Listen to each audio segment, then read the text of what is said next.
translate what presents as race, usually through the language of race, into something being communicated about culture, ethnicity, social class, economic class, or the causes and effects of racism itself. And if you can imagine that we're in an episode of Scooby-Doo and we're chasing the villain, what happens at the end of every Scooby-Doo episode? They catch him and then what? They take the mask off. So this is a mask off moment for the Scooby-Doo villain that is race, that is black and white like my outfit. We catch the villain, we demask the villain, and the villain shapeshifts into these 5 entities that I mentioned. That ability to translate what presents as race, usually through the language of race, is what I contend is how we start to disentangle the things that we love about ourselves from race, right? How we disentangle the things that add value to human life, the things that are biological, like how we look, right? From the thing called race. Because race, once you really get up under it, is a thoroughly pernicious category. It is meant to dehumanize some people and humanize others. And to my mind, that act of translation can help us be more clear-eyed again about the reality of race, thereby making us more clear-eyed about racism, thereby allowing us to stop the root causes of racism at the roots. That was a lot, so I'm going to have to digest. There are 100,000 more words here. So, in your listing of people that you draw from, history is very important. And for people who know what is the story of, it was called Black people in this nation, in this country, whether they know it in depth or whether they just have some vague idea of it. Your book does draw upon some of the key kinds of concepts in history.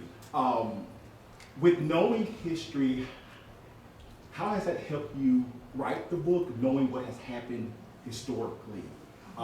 Because for many people may say, well, this book isn't history, or like it's not rooted in history, when in fact it is. So how do you use history as a way to make your argument?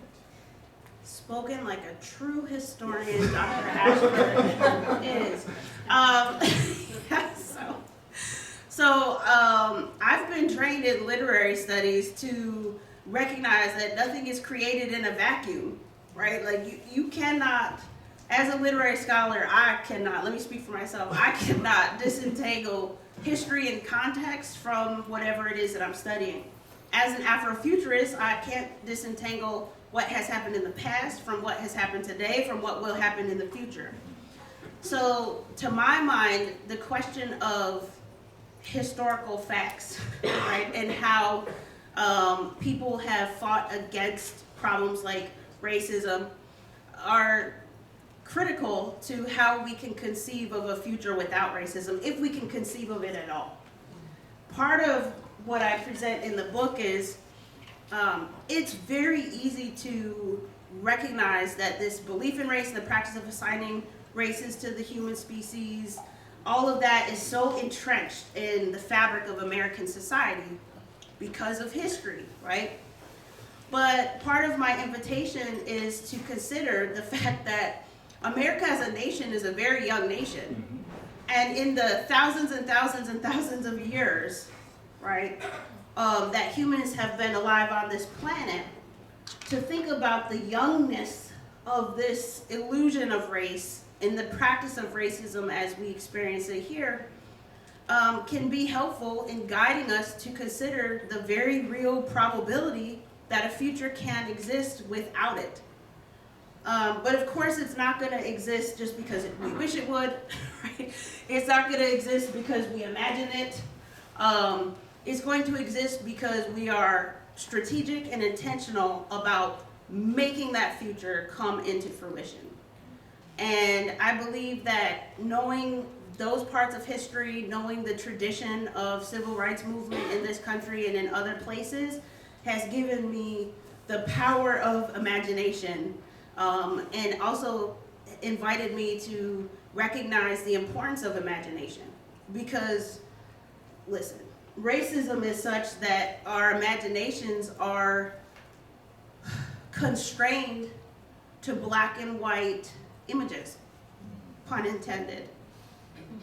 And it doesn't have to be like that. It doesn't have to be like that. But it will be like that if we don't imagine a different future, right? And it will be like that if we do what Einstein said is the definition of madness, which is doing the same thing over and over and expecting a different result. This is an invitation to do something differently. So one thing I like about your work, and there are many things I like about your work, is this use of history. And even in my own work, I try to use history to show how that, as you would say, people that are black, or we were called black, how they wanted to put forth first that we are human beings, that we belong in this country by any law, anything of that nature. No, we are here. We can vote. We can go to school. And we do not need your okay to do so just because, quote unquote, we are black and you are white. And so, and you draw on those individuals in your book as Jacobs and Douglas, and how they wanted to be viewed first as human and not necessarily as black, as what was being put upon them, per se. So are you saying that those individuals, Jacobs and Douglas, were speaking about what you're speaking about now, but it just didn't have a name to it yet? Racelessness, Wayfinder, framework, trying to get those words to roll off the tongue now. Yeah, so I do think it's important to recognize how Frederick Douglass, Harry Jacobs, other abolitionists were absolutely operating under the banner of what we more contemporarily consider anti-racism, right? They didn't have the language of the word anti-racism, but they were certainly operating under the banner of anti-racism. They're working against racism, y'all, right? They're trying to end chattel slavery. But I do think that they weren't operating from the same philosophical place of the Wayfinder, though. The goals were aligned, but when you look at Douglas's narrative, the first paragraph, he talks about how his father was Euro-descended, right? Which in some ways I think does invite skepticism about the category of race, because then you have to make it make sense that his father is a person who is racialized as white and he's still enslaved, right? You have to make that make sense. You have to do some mental gymnastics to make that math work out, right? And I think that's intentionally the first paragraph, right? He's inviting us to be skeptical about race. But I also view Frederick Douglass, Harriet Jacobs, and other abolitionists, and then other human rights activists along the way as still operating within the racist paradigm that they inherited, right? Douglass still asserted, I am a black man, right? And I'm human. That you got to finish the sentence, because during the time of chattel enslavement, we know that those who were enslaved were deemed chattel. They were deemed beasts. They were deemed property, meaning they were deemed as not human, right? When I talk about dehumanization, that's what I'm referring to. So Douglass then and others had to take up the project of asserting their humanity despite the fact that they got racialized as black, which was coded as, again, not human. And that makes perfect sense, because during that time, science wasn't as advanced as it is now, certainly, so there was a biological belief in race, which is important to note. But now we know better. Now we know better. Modern science has disproven the biological unreality of race, right? Has proven the unreality of race, biologically speaking, for at least a century, but definitely increasingly since the Human Genome Project. Actually, to that point, I dedicate chapter 3. I co-authored it with a geneticist who's a professor at SUNY Downstate in Brooklyn, where we talk about the human story through DNA. And we address common misconceptions of things like sickle cell disease and Tay-Sachs, as an example. So yeah, they weren't quite there, but we were aligned in terms of being anti-racist, certainly. Well, thank you very much. And with Douglas, he says like, I was born. So I was taking no I without any notion of color or anything like that. He says, I was born to assert that he's just a human being like everybody else. To show that you are onto something is that, how do people look at themselves versus how there are people that are trying to put them into these nice big boxes where they can then be viewed as non-human, dangerous, a threat, etc. So I that's as the historian on the panel here, I appreciated your works drawing that's on history to say that this work isn't just thoughts in the sky kind of thing, but you're using what has actually happened to really make your case as well. Now, with your scholarship and that of others in your field who's doing this work, do people want to end anti-blackness? Do people want to end racism? Is there for people that actually gain from it, why end it? So how does your work kind of speak to maybe this wall that you may push up against to say, if I gain from racism, if I gain anti-blackness, why do I want to end it? Or for some people that may have bought into the notion, because I am black, I may be poor or X, Y, and Z. If people have bought into those concepts of race and what it means, how does your work go against trying to break that if people may not want to end it? Asking me the easy question, softball. This is a softball. Well, part of what I talk about in my book is that the actual design of racism, which operates again requiring the belief in race and assignment of races to the human species, its very design requires us to be in antagonistic relationships with each other forever and always, so long as this continues to be the thing. So when you hear people talk about whiteness, for example, we should translate that as talking about the design of racism, right? The category of whiteness is meant to be invisible to most people who get racialized as white. And as such, and this is part of my evidence for making the case that race is a prerequisite for the problem of racism, as such, racism is often invisible to many people who get racialized as white and otherwise. That's not by accident. That's the actual design of the whole machinery, right? Because the further back you go, Bacon's Rebellion, or after emancipation, the massacre in Wilmington, North Carolina, right, in 1898, you see time and again the elites, the people who had the most economic and social capital, they were very cognizant and aware of the fact that people who were working class, poor, saw their interests as being aligned. They saw themselves as being more alike than dissimilar. And many times, sometimes in violent insurrections, right, they align themselves with their own interests. And the elites in Wilmington, as an example, in 1898, after a mayor was elected, the mayor was the first African-American mayor to be elected and voted in by an overwhelming majority of people who got racialized in all types of ways. And the powers that be, the mysterious Illuminati, or whoever rules the world, for real, they came in. They threatened to lynch the newly elected mayor. They burned down the town hall and a whole bunch of buildings. They killed probably at least 1,000 African Americans, but the number on record is like 300 to 400 African Americans, right? And then they ran a vicious media campaign with gargoyle bat-like creatures that were black. And on the newspaper campaigns, it would say Negro, right? In relation to that image, which was the lingo of the day. And they would have a picture of women who get racialized as white, cowering in fear of this figure, also in the book. They did that kind of campaign to drive a wedge, a permanent wedge between the working class, right, who got racialized as white, black, or whatever. And it was very effective. this category of whiteness came to subsume people in ways that ignored economic class inequities.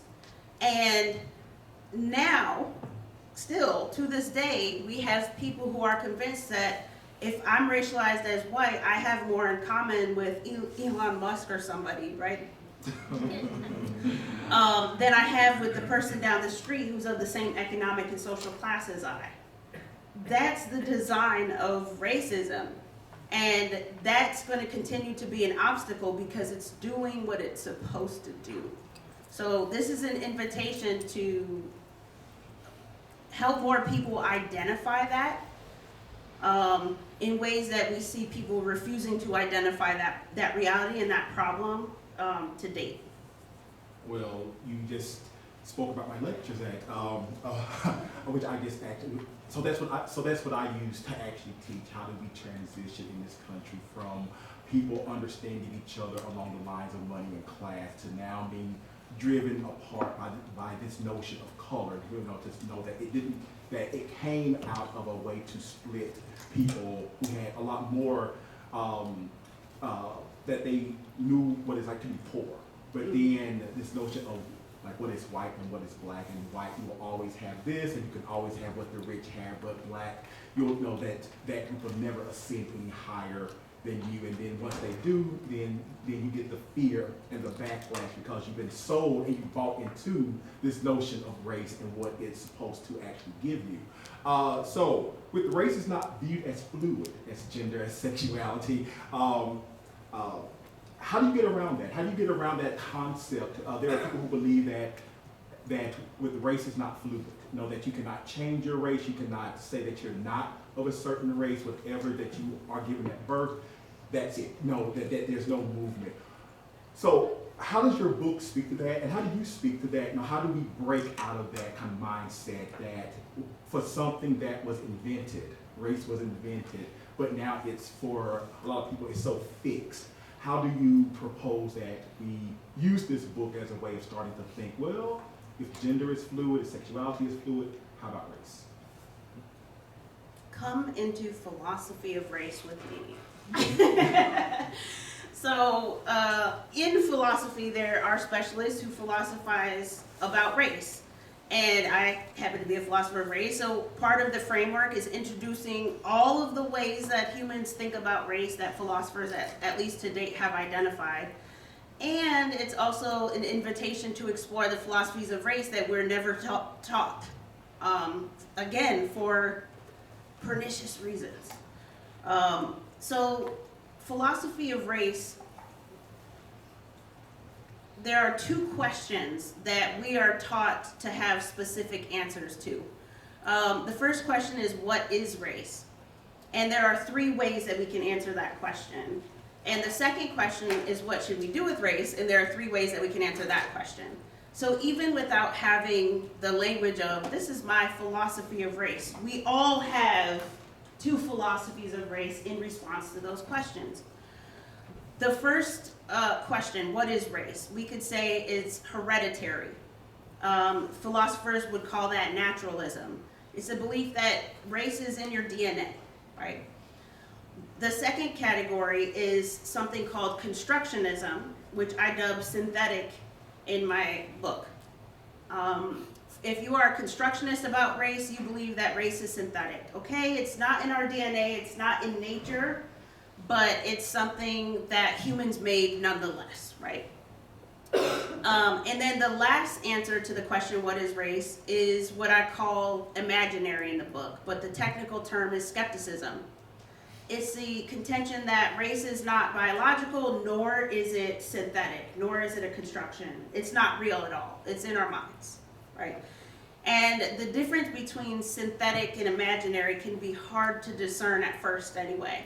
So I want to do my best to help with that.